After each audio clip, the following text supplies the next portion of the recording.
Today, we're tackling a massive challenge facing pretty much every school out there. How do you create AI policies that can actually last? I mean, when the tech changes this fast, how do you build rules that aren't obsolete the second you hit publish? Let's dive in. This is the question on every school leader's mind right now. You could draft a perfect policy in September, and by December, a whole new wave of AI models makes it feel totally useless.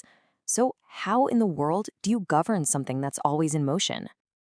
Well, believe it or not, this problem actually has a name. Experts are calling it the AI governance paradox. And you know what? It perfectly sums up the tricky spots schools are in.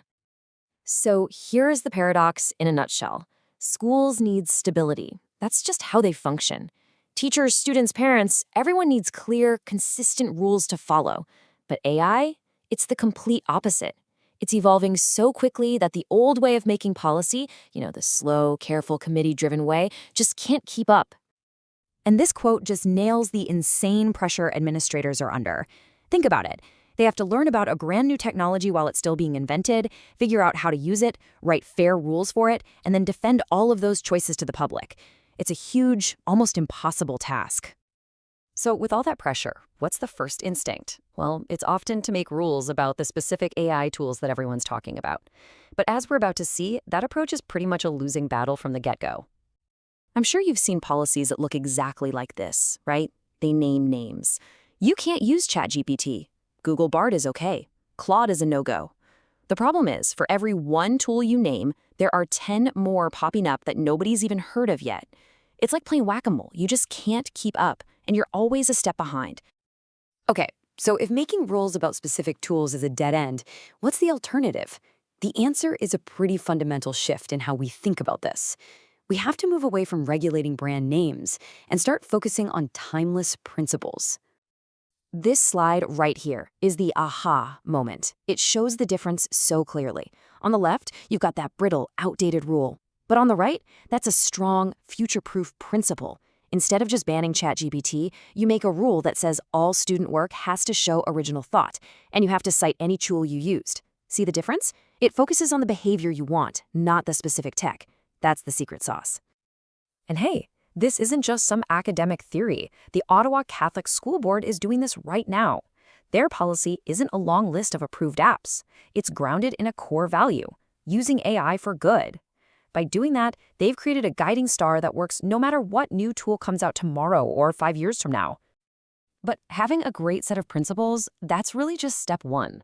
To be truly future-proof, the policy itself has to be designed from the ground up as a living, breathing document that's meant to change and evolve. And the need to get this right is, well, it's urgent. A recent study looked at the top 50 universities and found that only 23 of them had any public guidelines on AI. That's a huge gap, which makes having an adaptive policy not just a good idea, but absolutely essential.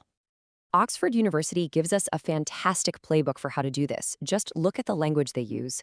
Pilot phase. It's brilliant. Right away, they're telling everyone, hey, this is going to change. They're openly asking for feedback, and they've basically given themselves permission to adapt as things develop. It's not a policy carved in stone, it's a living draft. So how do you actually make a policy dynamic? Well, it really boils down to 3 key actions. First, schedule regular check-ins, say every 6 months. Don't wait for a crisis to force your hand. Second, have a team whose job it is to scan the horizon and see what's coming next in AI.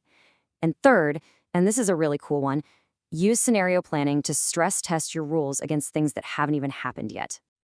Let's dig into that scenario planning idea because it's super powerful. It's a 6-step process. You start with something plausible, like an AI that can whip up realistic but totally fake historical videos. Then you just walk through the questions. What does this mean for history class? How could kids cheat with this? Does our current plagiarism neuroses say anything about synthetic media? This whole exercise lets you find the holes in your policy and patch them up before they turn into real problems. All right, this brings us to our last piece of the puzzle. And honestly, it might be the most important one. A truly future-proof AI strategy isn't just about the policy document. It's about empowering the people in your community to make smart decisions. Because here's the thing, right? You can't possibly write a rule for every single scenario that might come up. The technology just moves too fast. The most sustainable long-term approach isn't a perfect document. It's a community of educators who can think critically and make good judgments, all guided by those core principles we talked about. There's a term for this, generative AI assessment literacy, and it basically breaks down into 3 skills for teachers. 1, can they spot the new risks to academic integrity?